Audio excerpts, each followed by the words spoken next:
to Facebook integration, it was quite clunky. It's a little bit better now, so it's not as delayed. But yeah, there's a lot of like, you got to go, okay, I'm going to do live on Zoom, and then it opens Facebook, and then you got to do a bunch of clicking in Facebook. So it is not a zero effort process, but 1,000% worth it. And then let me make sure you're tagged. Definitely. I have this crow that's just like walking circles around me. I love when animals do that, because there's always a reason for it, right? Yeah, definitely. Menacing red eyes. I can't remember what the meaning of crows is spiritually, but I remember that there was a really interesting one. I think it means change. Well, that would be very in alignment for you now, wouldn't it? Yeah, it would. It's perfect. Okay, I'm about to hit the live button. Are you ready? I'm ready. Ready and excited? Okay, cool. Woo!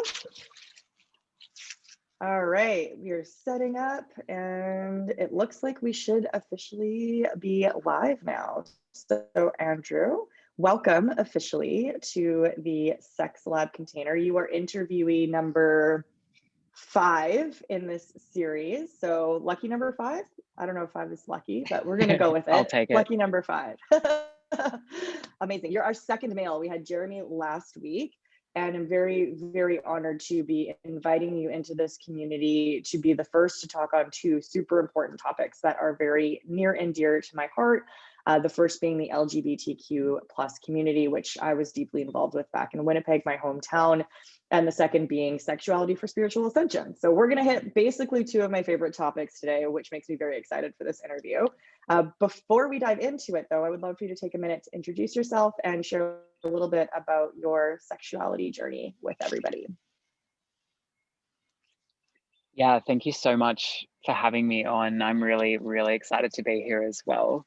Yeah, so my sexuality journey, hey.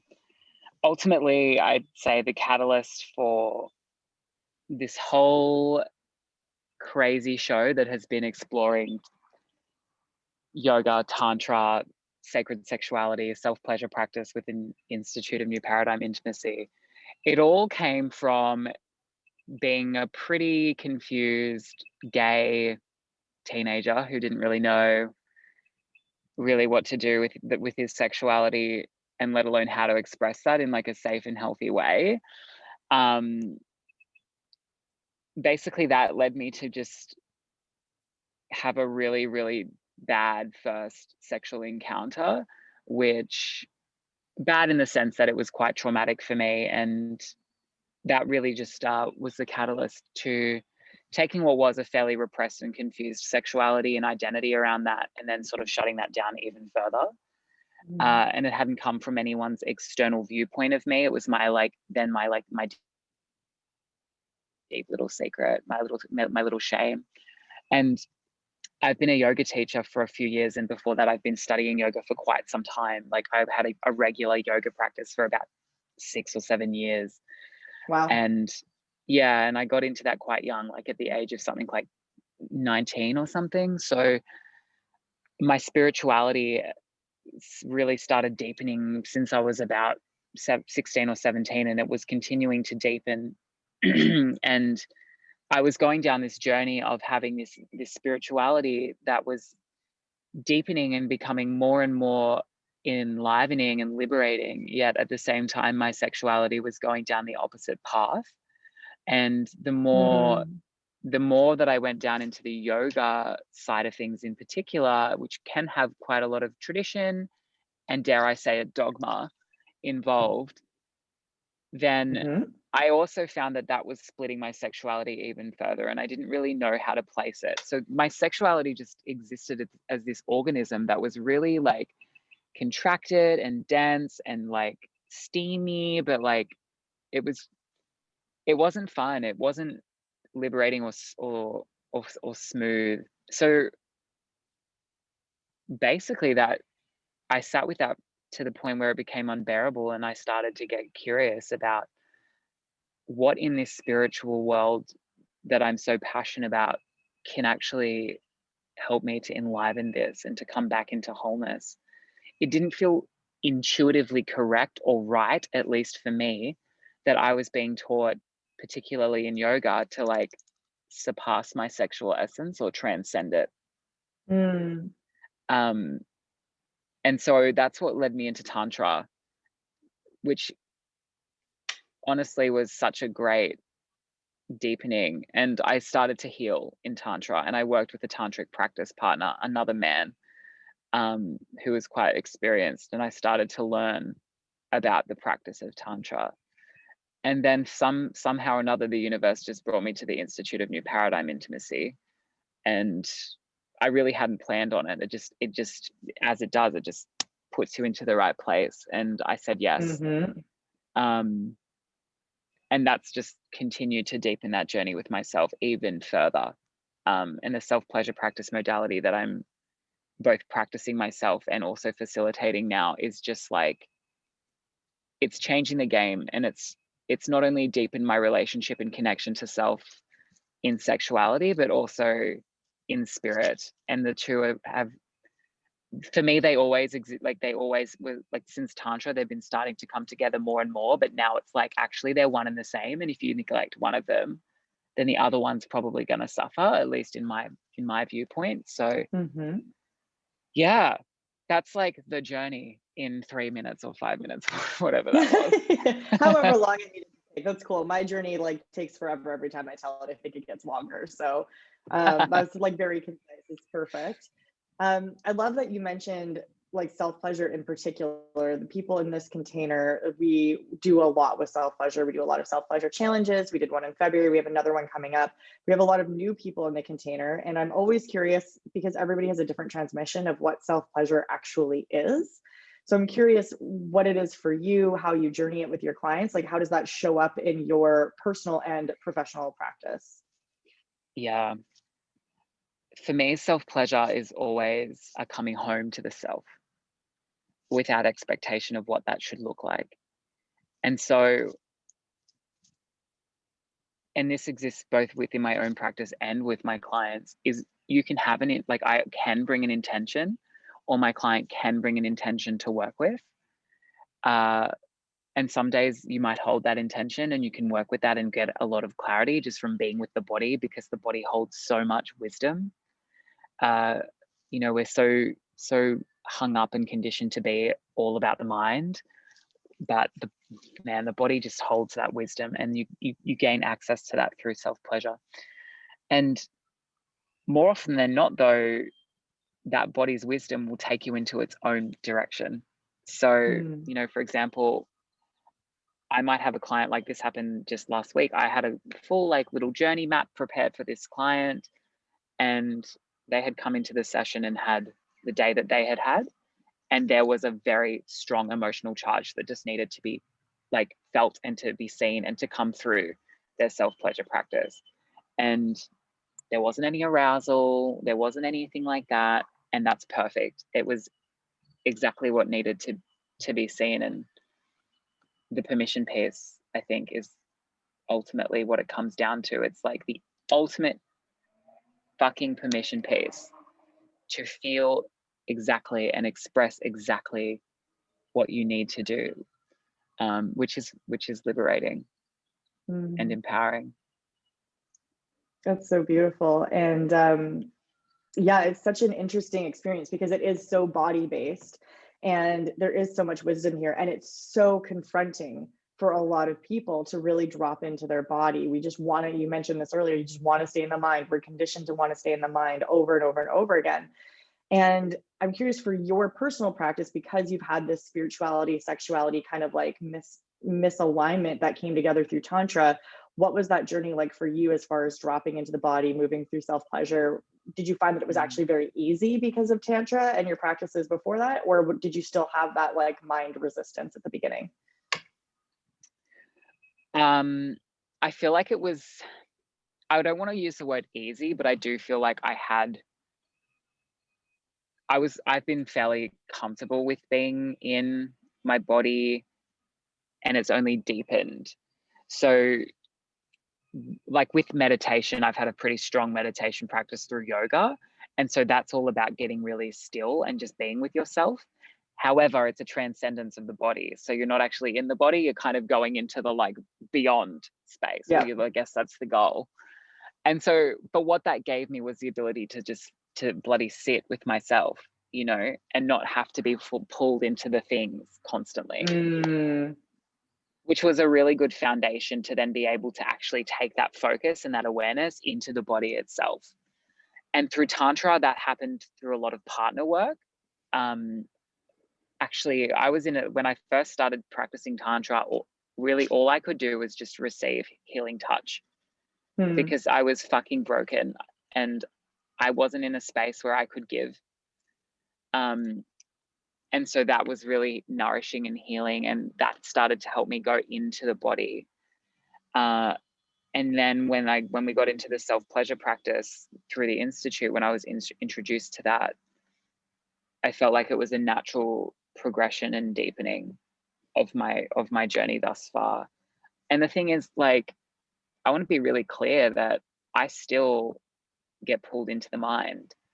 And I think we would all still get pulled into the mind at some points. Like, I don't want to sensationalize the practice to the degree where it's like, if I'm getting pulled into the mind, then I'm doing it wrong.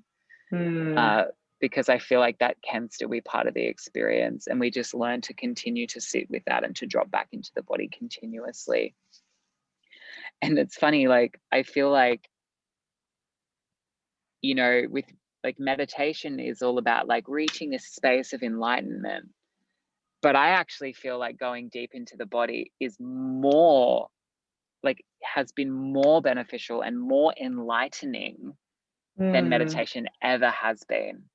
And then when you bring the two modalities together to start to fuse your sex and your spirit, then it's just like, hello, Huge creation explosions. space. I love it.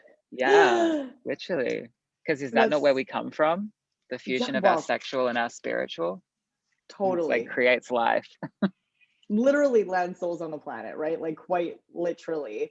When we think of it and we're like, oh, it's just sex. And it's like, I remember I always have this conversation. People are like, well, it's just sex. Like, it's just an orgasm. It's like, no. This is like, you know, it's not just 3D mechanics. This is literally energetically taking energy from the ether and turning it into a human child that might eventually change the world or start a war or become a king or queen or president or the first astronaut to go to Mars or something like that. That's not just bodies. That's not just bodies. Like, there's so much more to it.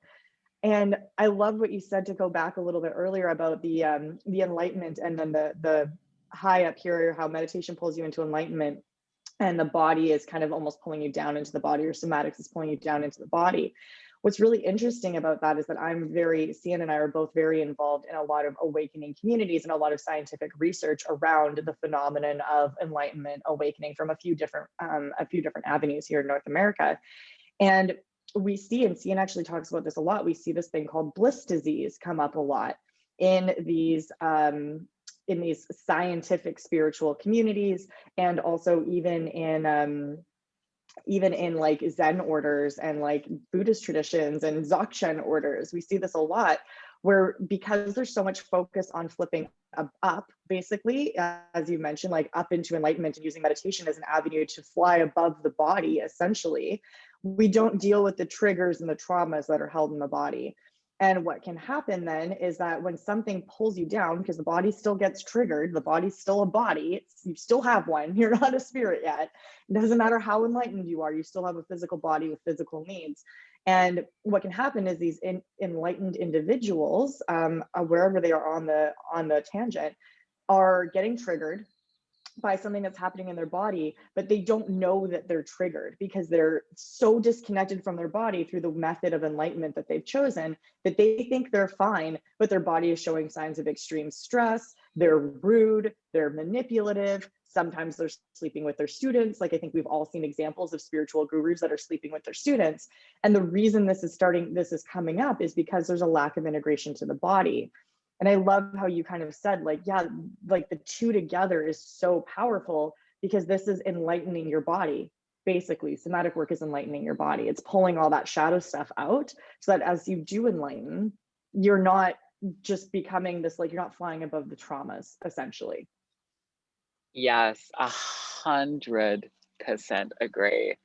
Like, if we're talking about enlightening the body, it's like, I think something that really landed for me was that we often talk about in the like when we're talking about ascension or uplifting the frequency of the human collective or any of these sort of like more like intense spiritual topics, you could say, like the like just how it landed, how like the body is going along the journey with us, and it's not just the soul or the essence or God, like the personality ascending, it's the whole piece, and that's the body. And so there is no way for the body to be able to hold a 5D frequency if you are only doing transcendence work. Like if you're only meditating and you're like, there's no way for the body to be able to hold that light, that energy, that frequency.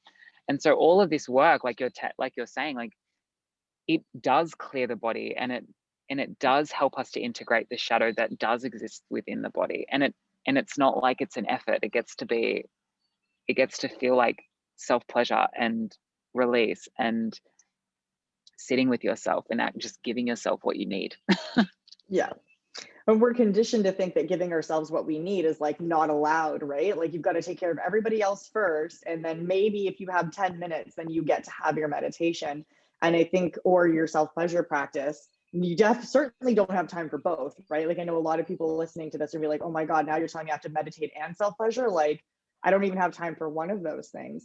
But it's such an important shift that if you're on this path, if you're on the ascension path, or even just a professional or self-development path, like you have to make time for yourself. You can't pour from an empty cup. And it's just such an interesting shift of perspective and priority that needs to happen in order for you to go on this 5D journey, if that's the path that you're interested in. Yeah. And I also think that it doesn't have to be like, I don't think it has to be like another thing to do. Like for me in my practice, if I can speak to that at least, it's like I just do what my intuition it wants to do.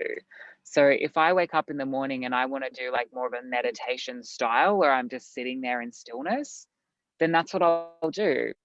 But if I feel like actually no, today what I need is more of a drop in full like self-pleasure practice, then I'll do that instead of meditation, or maybe one leads into the other thing, like rather than like, oh, I better tick the box to do these things, because that's the whole point. Like if we're ticking boxes, we're not really doing what the body is telling us we need anyway.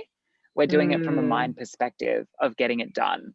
So yeah, I think the more lighthearted we can be about that process, the easier it will be to integrate that into your life practically.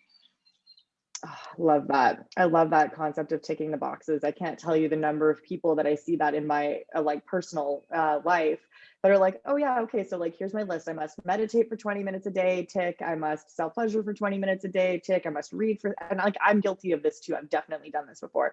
I've got to read for 30 minutes a day. I've got to stretch for 30 minutes a day. And before you know, you just have this like exhaustive to-do list, and you're not actually present for any of it, because all you're thinking about is, oh my God, okay, I gotta make sure I do this for exactly 20 minutes. And like, oh, I started a little late because I had to go pee. So like, okay, now I don't have a full 20 minutes. That's gonna blow up the rest of my schedule, So I love that, just being present with what actually needs to move. It's beautiful.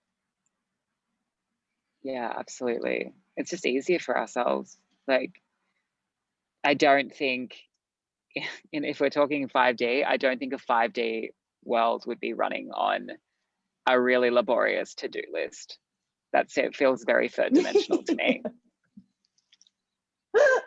Oh my gosh, that's such an amazing perspective. I love it. You're so right. Like, I don't think anyone in 5D is gonna be running around ticking to-do lists. It's totally fair. Yeah. What do you think people in 5D will be running around doing? Just random question. Oh, that's like, so I mean, like for me, I think like if we're talking about the example that we're talking about, like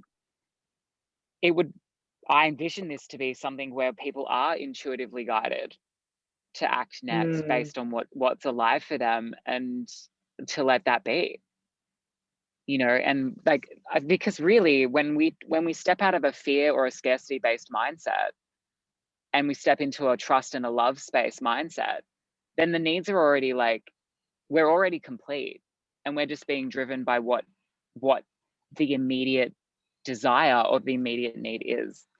So yeah, that's what I feel like it will be. And I, you know, I think like the 9 to 5, like ticking boxes, do the thing, I really don't think that is in resonance with a 5D frequency, because it's based on what's present now. Yeah. What's present now, and when all needs are met, right? Like everything's perfect, all needs are met, everyone's in a frequency of love and abundance. So like it's a totally different world than like right now, where we're like, yeah, I have to do these things so that I'm worthy, right? I have to do these things so I have value. It's like, actually, no, you already know you have worthiness, and we're working on lifting people into that space. And I feel like 5D is just one step even maybe above that. Fully. And the self-pleasure modality, like it starts to do that for you. And it doesn't even have to be like, let's not make it a goal to like uplift my frequency through self-pleasure. That's like a byproduct. The reason is because you are actually going into your body enough so that you can feel it enough to be fucking real with yourself and to be real with your body. And by doing that, it just starts to, I don't know, I guess like enliven the cells and give them more capacity to hold more light, and for you to start to see your self-value and your self-worth.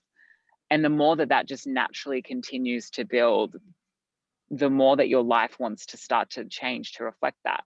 You know, before we had this conversation, we went live, I was telling you how like the world is starting to really clearly tell me that it's time to pull the safety net, aka my job, out. And I've been merrily waiting for that time to come. I wasn't fighting anything. I was just doing my life, enjoying what I was doing. And now it's come, and it's fucking terrifying. It's really scary. Yep. But it's really clear that that's where the energy is right now, to create enough space in my life so that I can start to embody realistically and practically all of this stuff that we've just been talking about, like in terms of higher value, higher self-worth, living a life that's more like less to tick the box, all of those things. Like the practicality of that is coming through in my life because I've been doing the inner work through the self-pleasure practice, and not work, but the inner journeying, the inner refinding, regrounding. I love that, because it's funny how the universe always reflects, like there's themes that you see in seasons, especially when you work with like a large audience like I do. And it was interesting to have that conversation with you, because I have several one-on-one clients right now who are journeying the exact same thing, where they're like, shit, like, oh my God, it's getting real. Like the universe is telling me, they're seeing all these signs of like, okay, it's time to like step into this next level. It's time to take the leap of faith. And all of them are kind of in that precipitous, like, holy shit, this is really scary and this is overwhelming. And like, a lot of them are like, are you sure, universe? Like, are you sure it's now? Maybe I'm misunderstanding you. Can you tell me again? But as we know, if you don't listen, the universe tells you again, and it tells you louder, right? Like it makes sure you don't miss it by being more and more insistent. And we don't want to go through the insistent terror or tower moments if we don't have to, right? Fully. Yeah, 100%. It's exactly right. It just a little nudge, and then it becomes a bit of a knock, and then it's like yeah, exactly. I mean, what else is it gonna make you see, right? What else is gonna make you listen? Yes, and that's exactly it. It's like, okay, well, if the little nudges aren't making its way to you, to me, it's almost like when somebody's dealing with like, you know, a child or like a partner who happens to not listen. You like ask them to do the dishes, they don't do the dishes, and you're like, hey, can you do the dishes? Hey, can you do the dishes? Before you're like in their face, you're like, do the damn dishes, right? It's like the universe is just yelling at us to do our damn dishes. It's just like, how many times do we have to be told before we listen? Exactly. I wanted to ask you a little bit about your Tantra journey, because I know the word Tantra is thrown around a lot in spiritual communities. It's come to mean a lot of different things. I do you know, I'm involved obviously with the Neo-Tantra space through the Institute, and then also through classical Tantra. And I'm curious to know what the word Tantra means to you and what your journey, if you feel to go a little bit deeper into it, what that looks like for you, how you found it. Yeah, just tell us a little bit more about your tantric experiences. When I first got introduced to Tantra, I heard two different definitions of the word. And I was like, how can there possibly be two definitions? But anyway, to weave and to stretch were the two ones, the two definitions of the actual Sanskrit word Tantra. And so that is actually exactly what I feel like Tantra is. It's the weaving of yourself together. So that's like the integration of your light and dark, for example, or the integration of your divine masculine, divine feminine, or what, all of these different polarities that we're integrating towards like more of an integrated space. And then there's the stretch as well, because it does look like going outside of your comfort zone, and it does look like, you know, doing things that you might not ordinarily do. Like someone taking up a self-pleasure practice, for example, at first, that's a stretch. Yeah, Like, totally. it's like, what do you mean I'm not just going to sit here and masturbate habitually? Like, that's like a paradigm shift, and that in itself is a stretch. And so I'm really, really fond of Tantra because it really, to me, is about really moving into what is present in your world so that you can then integrate your spirituality into what is. And, you know, I think the tantric space is a bit convoluted. It's super convoluted. It's super confusing because, you know, I think with you, like you take an example of something like yoga, which was very celebrated and it was brought into the West and it was utilized in such a way that it was like all of these quite direct lineages that you could choose to subscribe or follow. Whereas Tantra got pushed underground, really. Yep. And As to sexual me, that energy makes tends to. yeah, and that makes me go, well, like that's clearly the one we should look at, because that's the one that has been tabooed. That's the one with the most potency, the one that can shift us more. And so because of that, of course, we have that situation where there's like the re-emergence of Tantra, and we have Neo-Tantra and classical Tantra. And to be honest, I really don't think there's very many people out there that are doing textbook traditional Tantra, because it was pushed so far underground that and I think this is beautiful that Tantra has come through in such a way that is quite diverse, that my experience and examples of Tantra might be different to what yours are. And things like self-pleasure practice can fit into the concept of Neo-Tantra or Tantra, because the premise is the same. It's just about going into the body and being with the aliveness and the experience that is there, and working with that with intention. So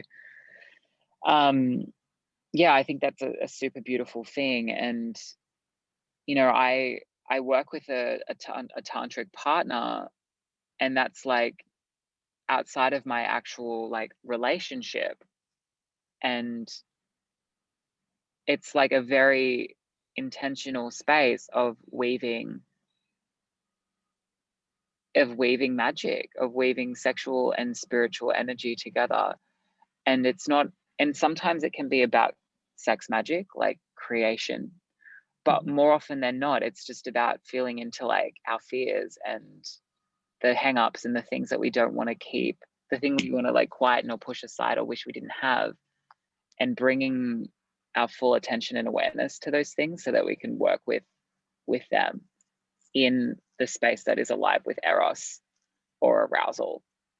So yeah, and like traditional tantric practice has, you know, just like self-pleasure is a modality, traditional tantric practice has different exercises or things you can do, whether it be in the breath or it be in the body or whatever, or in energy work. And what that does is it helps to give you a little bit of a grounding or a structure or a framework to then work through your stuff.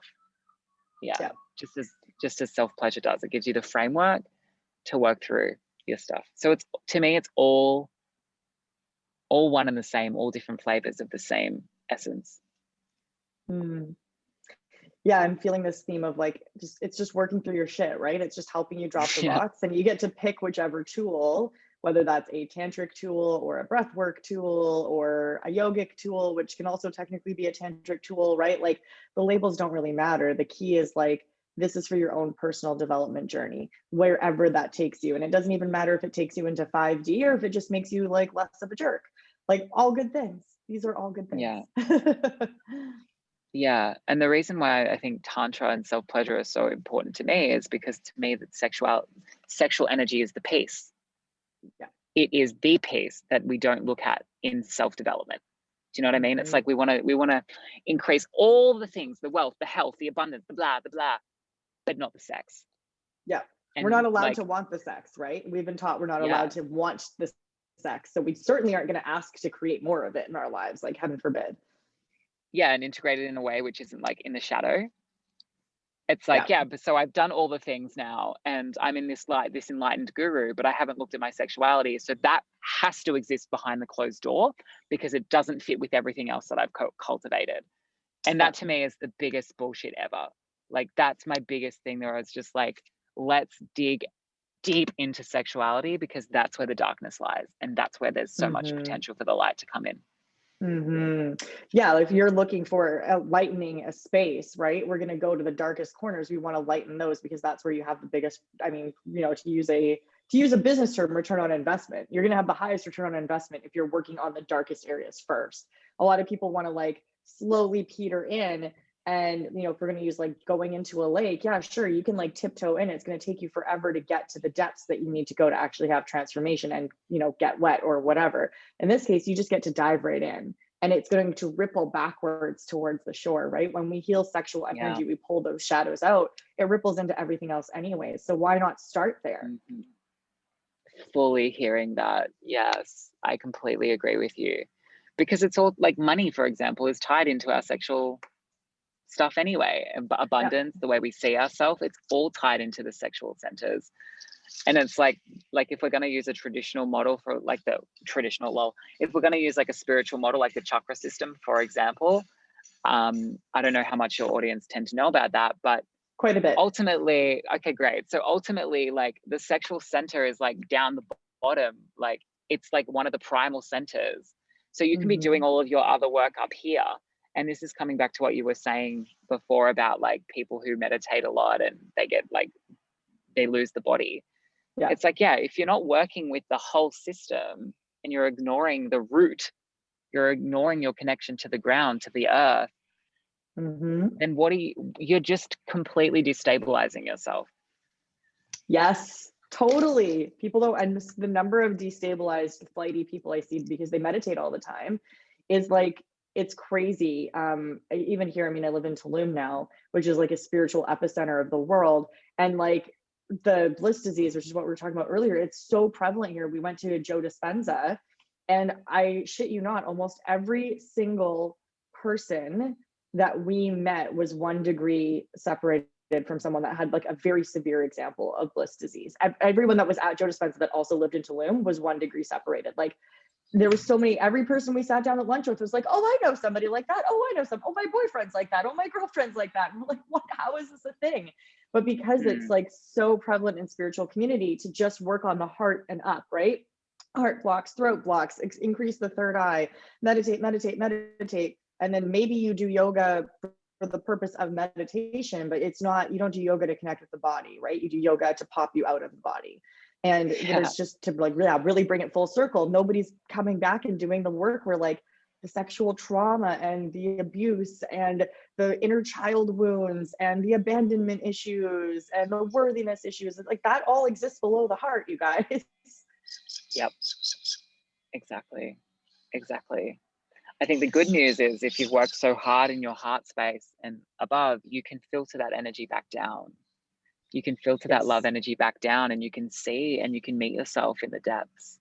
And you can like, God, if you've got like, you could be in the middle of a self-pleasure thing and then all of a sudden all of this inner child thing pops up and you're like holding yourself from when you were fucking 7 and this massive trauma happened and you completely forgot about it or whatever. Like that's real, that stuff happens. And yeah, like I just really want to say, like, if anyone feels like, fuck, that's me, I'm the person that's been like bypassing my body, then Mhm. it's not like all hope is lost, because you've cultivated such a beautiful presence to be able to hold yourself so deeply.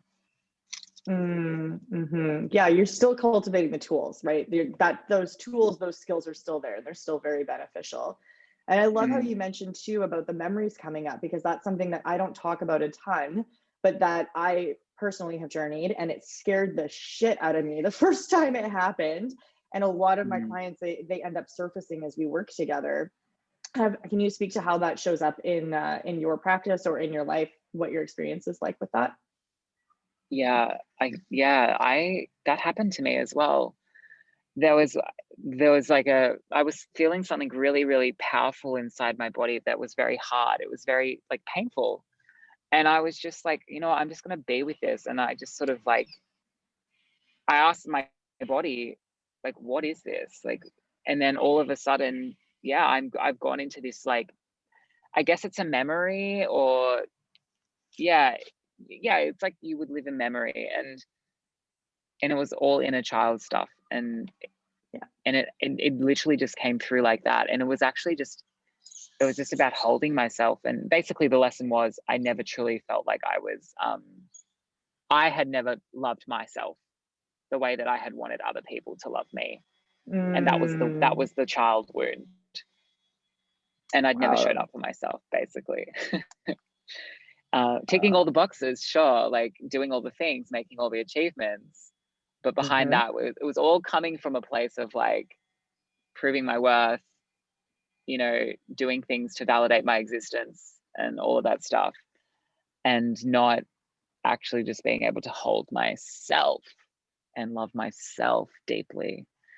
Mm, And that stuff can continue to resurface in different ways. Even I found, like, sometimes even outside of like self pleasure, like, because you're cultivating the energy and you're doing the work and you're giving your body permission to like move and shift whatever the heck's going on in there. Like, sometimes you'll just be you'll be driving along in the car, and all of a sudden this, like, when like a memory pops up that's so like cringy, or just so like you almost go into like this, like, like you relive that moment. I don't know, is that just me? Like, I've done that a lot. no, I've definitely done that. Definitely done that. Yep. Not just And you. like when that happens, like in the shower when you're driving or whatever, it's like, oh shit, just like push that away and like forget that happened. Like, ew. But it's like, actually, how can you bring yourself pleasure to that? Like, how can Mm, you hold that feeling in your body and move with that feeling in your body in that moment, even though you haven't set that timer for half an hour and you've sat on your bed? Like, it's just in the middle of your life, in the middle of your experience. um and so I feel like that is another way it can come up as well, and it has come up for me. yeah, it's not always just like they say, it's not just when you're on the cushion when you're meditating. It's also not just when you're in your like 30-minute allotted self pleasure practice that this work pops up, right? It Yeah. definitely shows up in other places. I'm also really curious to know, we haven't had a chance to touch on it at all, but I'd love to know a little bit more about your work in with the gay community specifically. Mm. And you mentioned earlier the shadows that exist in that community. So as a segue, I'm obviously not part of the male gay community, and I'm curious, is it more shadowy than any other community? Is there a lot more going on there, and how do you integrate that? Yeah, I don't want to speak for any other like parts of the LGBT spectrum, but I do Mhm. know that particularly with gay males, or sorry, gay, like people who identify as gay and who are men who sleep with men, like, Mhm. it's exceptionally conditioned, exceptionally shadowy. And Hmm. like, which is the greatest irony to me, because it's like, we're so liberated, like happy Mardi Gras, like we're all here being super queer, and like we are so outside of the gender binary, but it's actually like highly conditioned, Hmm. and I was sharing this with other people, like in the sexuality space before, that like gay men just give themselves so many layers of like identity that they take on, like, Hmm. and examples of this is like even your role within the bedroom, like if you're a gay top or you're a gay bottom, as in if you give or you Right. receive anal sex. And it's Right. like, or other examples of this is like in the culture, there's this like thing where you if someone is like a bigger guy and they're quite hairy, then they're become a bear. Or if Yep. you're I've like heard that a one. thinner guy, yeah, like you could be a twink or whatever. Mm-hmm. And so it's just all these different layers that we put on ourselves, different conditionings. And then we have to live up to these expectations, which are based fully on superficial qualities. And then we sort of have to morph ourselves into or shape our sexual expression to suit these qualities that we've adapted based on what the culture perceives as the norm. And that's where it becomes, I think, quite damaging for gay people who don't feel like they are part of that, or who don't know how to find. I want to articulate this in the way that really where my motivations and where my aliveness comes from with working in this space is that I don't have any issues with those labels. There's no issues there. Like we can do those things. We can do those 3D things. But where I work with people and the clients that I'm really asking to pull into my space is that when there's more depth in your sexuality and you want to access that depth, or there's this thing that you can't get over because you're still so tied up in all of the labels and the things, or perhaps you're a spiritual gay man and you want to integrate your wholeness and you want to integrate your spirituality into what you do and how you express sexually. Like this is the sort of work where the self-pleasure modality really comes on. And this is the healing that it offers, because I don't want to negate neglect the fact that gay people have a really hard fucking time with spirit because of all of the religious dogma, and gay people have been really pushed away from traditional modes of spirituality. And so that's not the same case in perhaps a more open spiritual space like this. However, there's still this non-integration piece, which is very much alive for gay men. And so, it's really just about ultimately coming back to that permission piece to stop playing into the games of the gay culture and to start finding the depth that exists with beneath all of those labels and beneath all of those expectations and really superficial ways of expressing your sexual essence. I love that. And I'm curious, so you have a course coming up, the self-pleasure for the Ascension. And is that going to be primarily focused for the LGBT community, or because of that main shadowy feature, or is this something that's open to everybody? How do you see that integrating these two pieces of your work? Yeah, I think it's going to be open. It's two parts. It's going to be open for everyone. But I would also like to do a sub course for gay men in particular, because it is really close to my heart. But yeah, so the course, which I should be releasing towards the end of May, it's really structured around 5D, around Ascension, and integrating a sexuality into that. So hence why it's called self-pleasure for the Ascension. It's beautiful. Because I feel like we have so many leaders in that space that can talk about the galactics and that can talk about this, that, and the other thing. But let's talk about sex in the Ascension. So that's what the course is for.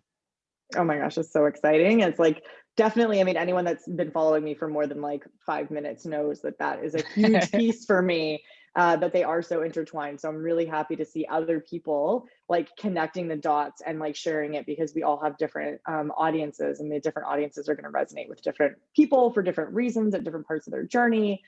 So I'm really, really happy to see that. You said that's coming out in May? It'll be the end of May, if not beginning of June. Yeah. Okay, perfect. And for people that are in this community that are holy shit, I love that. I really want to be a part of it as soon as it launches. Do you have a wait list, or how can people express their interest to you? Yeah, so the best way is to reach out through my social media at this point. I think I've already sent you those links. Yeah, they're in this description. So we can find you on Facebook at, correct me if I'm wrong here, Hello Warrior. And then on IG and TikTok, warrior.kind. Is that correct? Yeah, that's right. Yeah. Beautiful. So pick your social media poison or follow him on all three. Always acceptable. 3 different forms of content. Andrew, before we wrap up, is there anything else you would like to share with the community? I just really want to thank you and thank your community for holding space for this, and particularly if there are any gay men out there that really feel like I've touched on something that they really resonate with. Yeah, get in touch, because I'm really calling out to you, and I want you to find your deep aliveness. That's so beautiful. Thank you. Thank you. I'm so grateful to have you here. This has been an amazing conversation on so many of my favorite topics. So thank you for making the hour go by so fast that I was like, I looked at the time and I was like, oh shit, you have to go. So I appreciate that. I love when it goes by really, really quickly. And thank you so much for being here. For everybody that's watching, Andrew is in the Sex Lab and will be responding to comments throughout the day. So if you guys have questions, drop them in the comments for this video. And otherwise, we will see you all next week on our next interview at the Sex Lab. Thank you all for being here. Andrew, thank you so much. And we'll see you guys all next week.